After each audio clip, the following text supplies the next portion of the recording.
1983 నుంచి రౌడీలు గుండాలే టిక్కెట్లు తెచ్చుకుంటూ ఓట్లేసే బాధ కూడా ఓటర్లకు లేదన్రు.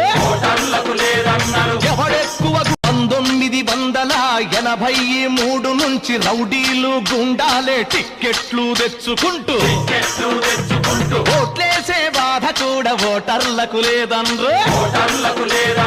ఎవడెక్కువ 1983 నుంచి రౌడీలు గుండాలే టిక్కెట్లు తెచ్చుకుంటూ ఓట్లేసే బాధ కూడా ఓటర్లకు లేదన్రు. ఎవడెక్కువ 1983 నుంచి రౌడీలు గుండాలే టిక్కెట్లు తెచ్చుకుంటూ ఓట్లేసే బాధ కూడా ఓటర్లకు లేదన్రు. ఎవడెక్కువ